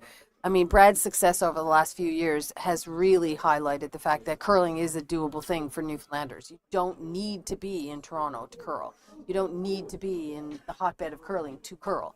You can live in Newfoundland and curl and be successful at it. And I think that is very helpful. I also think in terms of the youth of this club that our junior program and our Little Rock program is wicked. It's just great. We've got, six ices of kids that come down at 9:00 on Saturday mornings to curl, and they are all 4 to 7 to 8 years old. And the juniors that are coming up, some of the kids that have been playing in this on the women's side for sure, and on the men's, they come down and help out and help teach the little ones how to curl. So there's a little bit of hero worship going on there too, right? You get the 6-year-olds looking at the older teenagers who are teaching them to curl, and it's not, your grandmother teaching you to curl, it's the teenager teaching you to curl. And I think it's excellent. It's just, and this has been going on for a long time. It goes back to, I think it was John Wheeler who probably got our junior program running really well back in the 80s, 90s, and then Eugene Trickett has been involved. We've got Laura Phillips involved. All of the parents that have been involved are all curlers themselves who had their kids in programs, and so they got into it and volunteered and took it and ran with it. And we've got some excellent coaches here too to help the teenagers to get over that hurdle and start to perform at the Team Guzhu level, hopefully. Absolutely, yeah. I know when I started, you had to be 12 years or older to even throw rock. Right. Full disclosure, my parents lied. I was 11 and a half, maybe. But. And, I don't think you would have been the only one in that particular case. And I understand it, too, because those rocks are heavy. The ice is hard. It's tough. It's difficult. The kids are down here with helmets on and and they're excited, and we're trying to keep them from getting too excited so they don't hurt themselves. Now, though, years later, we've got little rock program, medium rock program, or whatever they call that, I don't know. But, you know, the tiny little rocks that are like, what, maybe 8 pounds, 10 pounds? I don't know. And then the medium rocks that are like 25 pounds, and then the real rocks, which are 44. But, you know, having the equipment to help the kids at the ages of 4 and 5 and 6 to be able to learn to curl is part of the battle. So whoever came up with little rocks and started making them, that was genius, I think. Mm-hmm. In terms of the play-by-play, we overlooked Jessica's double peel here a couple shots ago. Oops. Mom. Which has resulted in Brooke only having a single guard on this lonely blue here. So it was a great shot by Jessica. Mm-hmm. She did leave a yellow in the back, but that's kind of irrelevant. In fact, it was helping Brooke where it was, and she moved it over, so it's no longer a real jam possibility. It's a bit of a decision to make for Brooke now because Team Curtis has 2 yellow rocks in play. That was an excellent shot by Erica Curtis there. Some nice carving done by Jessica on the sweeping as well, and you could see it curl in there. The nice weight that Erica threw enabled her to stay over here in the 12-foot, and so now Team Curtis is lying 2. Team Godsland does not have last rock here. They cannot really afford to let this team score 2. So how do you do that? Do you take the risk now and go around and go all in for the steal? Could cost you the game. It could. And again, because Jessica made that double peel, there's a lot more pressure on Brooke to be absolutely perfect with this rock. She's coming around 1 rock.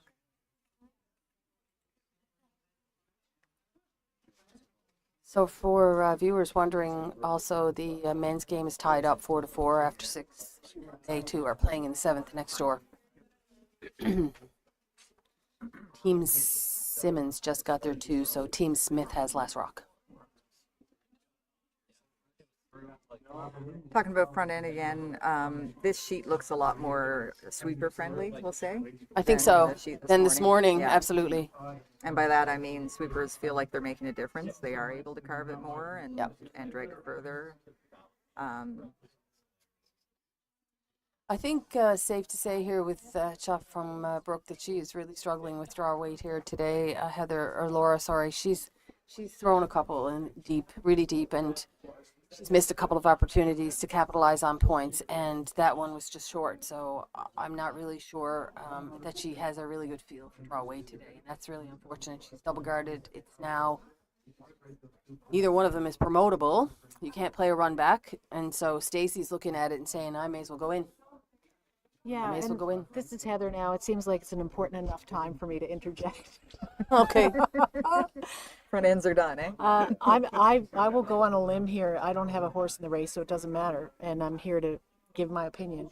But the only time I had a teammate clean my rock for me was when I was injured. And I've noticed now that Brooke isn't cleaning her own rocks, so it makes me think maybe she's hurting a little bit. And Could be. I've curled with Brooke for a couple of years, and she's a better curler than this. Mm-hmm. And her record, as I said, indicated that she's a better curler than this even this weekend. But today she's really struggling, and she's not cleaning her own rock before she throws it. So I'm just going to throw that out there. It can be a bit of an indicator, can't it? Limping is another indicator, which I acknowledged a couple of games ago. I did recognize that Brooke was limping. Spoke with her after the game, and she said, yeah, she is sort of battling a bit of an injury. And I can tell you that having injuries myself, it's an awful lot easier to throw a hit when you're injured than it is a draw. In a draw, you have to maintain that lunge position for that much longer and have much more leg control. A hit, you can kind of just throw and get up. Exactly. Yeah. Yeah. So you're bang on there, Heather. I think a fairly good attempt. A fairly good attempt by Team Curtis to make the draw around. However, it's deep. So if Brooke can she can gather her druthers here and make this draw, she can take this whole end away and steal one. Like any freeze, this is a 4-player shot. Yeah. Skip's got to throw it in the ballpark. Sweepers have to judge it appropriately. Yes, exactly. But relay what the weight is to the line callers so that it's not overswept or underswept in terms of the line. The girls are going pretty hard on this, Laura. Really, really hard. I think they're going to get it by. It looks like they're going to get it by. Now, how much weight does it have? They get it close. That's too bad. That was a valiant effort, actually, by all team, the whole team. A lot of sweeping coast to coast on that one on behalf of the front end, and unfortunately it's a bit light, but she did at least cut out the two biters, or the 8-foot and the biter, 8-foot rock and the biter. So it is a draw for 2, and it's not a given. No, it is not a given. It is the 7th end, and I think I can say that it won't kill the Godsland's team to give up 1 here. They still have 8 and 10 with last rock, and they're only down 3. So if this is not made, game is still on. If it's made, it's going to be harder, obviously. But if it's not made, then there is still hope for Team Godsland. and as you said, 8 and 10. What Cathy means by that is hammer in the even ends. Presumably, if all goes as planned.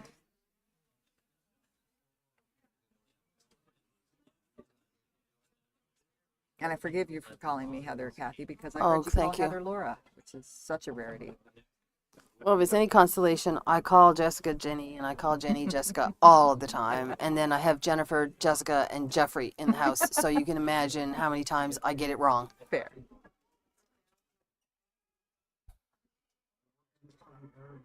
This looks pretty good. This, yep, the line is perfect, if the weight is perfect. Stacy has made some nice draws today, and that is a big 2-ender in the 7th end. So they go up 2 more points. It is 9-5 now for Team Curtis after 7, and we'll be right back.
So, ladies and gentlemen, home, for anyone who was watching what was happening there in between ends, we had a little bit of technical difficulty down on the ice. We were talking about the fact that we think that Brooke might not be feeling 100%, in that one of her knees is bothering her a little bit, I think. But that was not the case.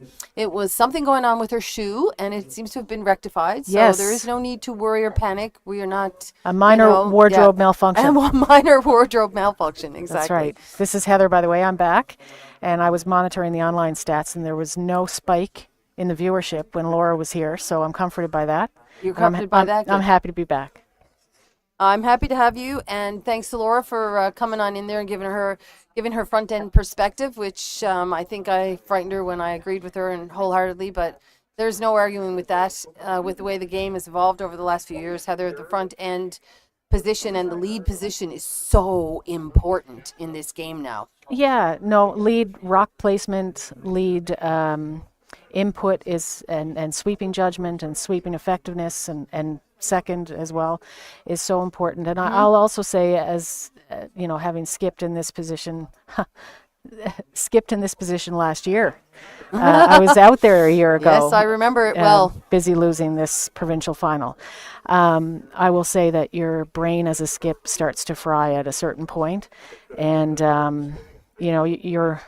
you're obviously looking at the paths in the ice to know how much ice to take, how much weight to ask your thrower to throw, how much it's curling so that your sweepers can sweep or not.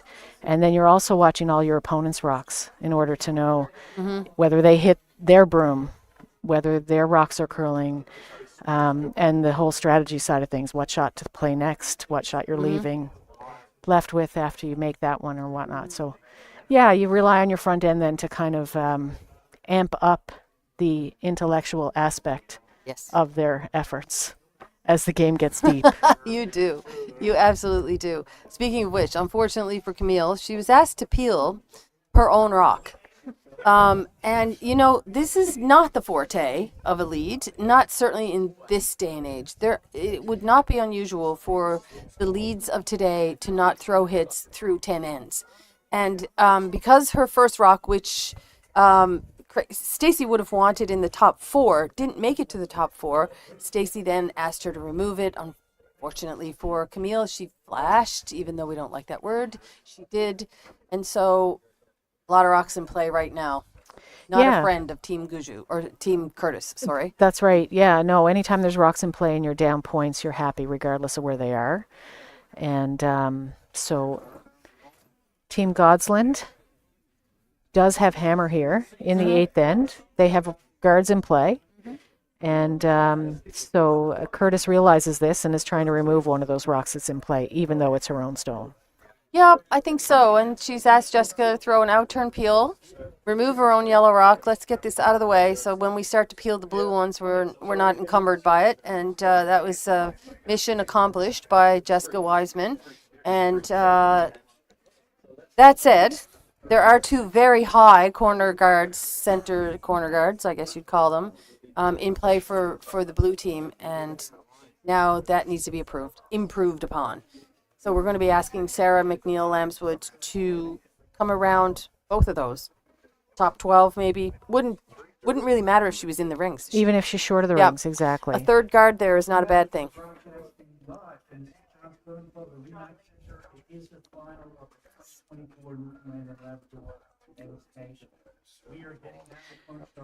So looking at updating everyone on the men's tankard playdowns, championship final is taking place on the sheet right next to the women's final that you're watching.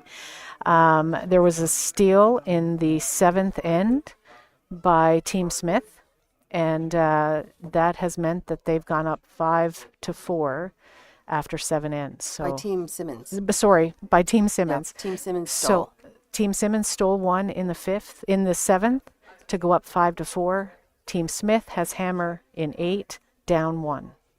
And that's the first time that Team Simmons has led in this game. So that's a bit of a momentum shift over there too, Heather. Back to our game now.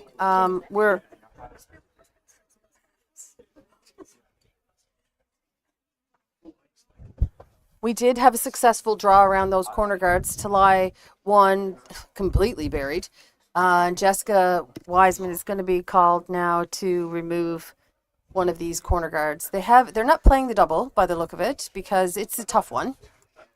Just get one of them. Make sure we open up the back one. Right now we're in point control. If you're Team Curtis, they are up 4. It wouldn't be the end of the world if they gave up 2, but they certainly don't want to give up more than that. Yeah, we talked last game about what's tolerable, what's acceptable, what's a goal. And I think with Hammer and given the score, Team Curtis is finding 2 points acceptable. So they're okay with giving up as many as 2. I think so, Heather. Conversely, Team Godsland is all over, let's see how many points we can get. And so they're going to come around this off-center guard, put some more rocks in play. And I like this shot. I mean, I don't know if this was the call. I think she would have liked it to be top 12, but I actually like this shot. I think this guard is going to be very valuable to her. She can't remove both of them. And Stacy, whatever she does with this blue rock in the house or the corner guards or whatever the case may be, I think this is game on right now. It's a good setup for Team Godsland. Would you hit this? Did you hit the one that's in the 4-foot? I would, because I can't remove both blues up front. Yeah. And because I can see the blue that's in the house, I would hit the blue that's in the house. I would hope that my thrower, if they're not going to hit the blue that's in the house, would make one of those blue guards disappear. So the way to miss that is on the inside. Yes. But this cuts down the rings for Godsland, and Godsland's not going to want to remove the yellow rock because they need rocks in play to create a bit of a mess. That was a really nice shot by Erica Curtis, actually. We should give her kudos for that one because, you know, at this point in the game, everyone's starting to choke up a little bit. It is the 8th end. It's really important that you stay as calm as you can, take an extra breath in the hack. You don't want to slide too fast, too slow, whatever your adrenaline does to you. But to hit and stick there was really important to cut down the rings, like you said, and that's exactly what Erica did. So good for her. But that said, there are still 2 really nice guards out front for Team Godsland to use, and now that Stacy has kind of made it known that she doesn't really have an opportunity to remove them both, it's take advantage time for Team Godsland. So try and come around, try and do something. This one is also open. It'll be interesting to see what Stacy does with this. There might be a sliver under. No, Yeah. no. I think it's edge on edge. So It's available. there's a hit here. If Erica were to hit this and stick right on the nose, That would be a good the shot. shot that Godsland just played would not be available on their next one. Right. So the stick here, while it looks pretty benign, is actually pretty important. I agree. That said, it's not an easy stick because it is edge on edge, so you're going to be flirting with the guards. Picking the guards, however, is the tolerance here. Do not be wide, do not jam it on your own, do not roll out. So no jam, no roll out, good for Erica. That was a nice shot. I don't know that it would have been very easy to actually stick it there, not with the weight choice that they made. It was They threw less weight. exactly. They didn't want to take the risk on with less weight. Right. That would have made the stick a little bit more. And of an God option. forbid that you get a little light on the less weight shot and you just promote it instead. So, you know, I fully agree with the way in which Team Curtis called that shot. I think when you're up 4, you keep on banging away at Play it safe, yeah.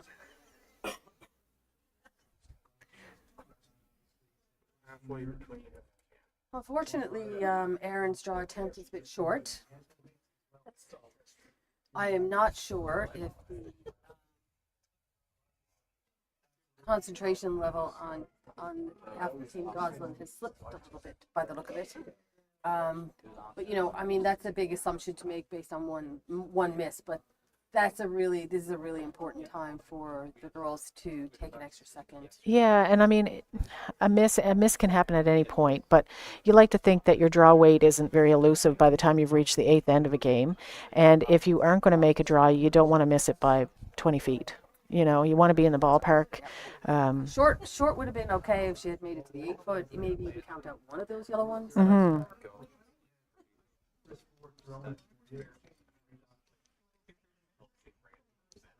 In any case, with Godsland only having 2 rocks left to come, Stacy has decided the most they can give up is 2. And so with that in mind, she's looking to go after a steal here. And it's a good opportunity. Why not? Low risk. The pro side miss here, though, is to be top 8, top 12, because, I mean, fundamentally, if you come back 4, then you're going to be setting it up for Team Godsland to take it all away. This is a bit wide, though, Heather. It's not exactly the line that I think they were hoping for, but also a bit short, so not the end of the world. Pretty good shot. She's certainly cut off the 4-foot, so it's not available now. Yeah, knowing Stacy, she's recognized that Brooke is struggling with her draw weight. So the only way you can help Brooke with her draw weight is to give her some backing so she can overthrow it a little bit with no risk. So Stacy wasn't going to be heavy on that one. And it's a good leave. Mm-hmm. It's not where she wants it, but it's a good plan B. Regardless of what happens with Brooke's first draw, the second one is going to be more difficult. So a 2-lander isn't going to come easy to Team Godsland right now with the way it's set up. The call here, though, is an in-turn draw tap, I'm assuming, or maybe it's just an in-turn cold draw to get around that yellow rock, or not around it, but through it, sort of come across the top of it. Yeah. Draw into the 4-foot area. It should curl enough. I mean, certainly, on a normal day, if you come close to the blue guard, the closest blue guard, come close to that one, it will certainly curl in under. She is going to be nice and close to that guard. Yes, I do believe she will. Closer than she wants to be. Now. Certainly lots of curl there, though. Yeah, and her weight was close. Her weight would have been close if she'd gotten by. I agree.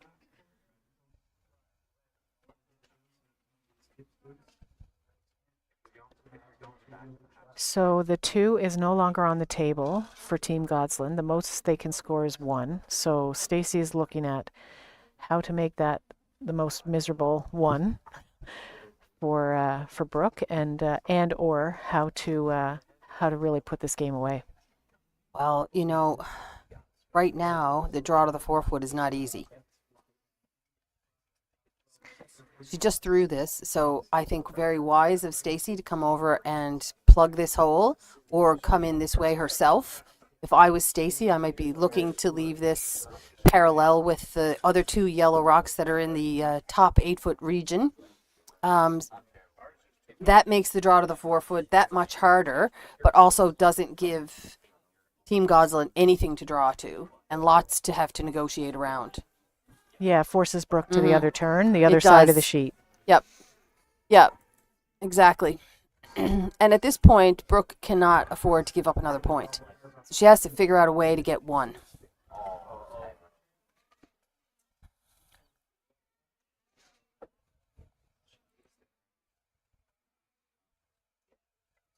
So in-turn draw. Very well done. Really nice. I think that was probably the shot Brooke was trying on her previous shot, that little chisel in. Mm-hmm. That's a really nice shot. I do not know that you could have made that any better. And now I don't see Brooke having any choice but an out-turn draw to the corner of the button on the other side. Exactly. She can't hit the rock that Stacy just threw and be closer than the next closest yellow. Mm-hmm. So she needs to throw an out-turn draw, cold draw, to the full 4-foot. So this will be a team shot for sure. First of all, when she comes down to the hack, the girls will want to be talking to her about what kind of weight they think that she needs to throw on this piece of ice over here. A lot of the play has been has been all over the place, so it shouldn't really be any different than it was. It's not like it sat idle for an end or so it should be reasonably consistent. But they will want to be talking to her about this. There's no pressure here, Heather, by the way. If you don't make this rock, the game is probably over. But if you do, well, you were going on to the 9th end. So this is a big, big shot for Brooke Godsland. Let's just let it play, hey? Let's.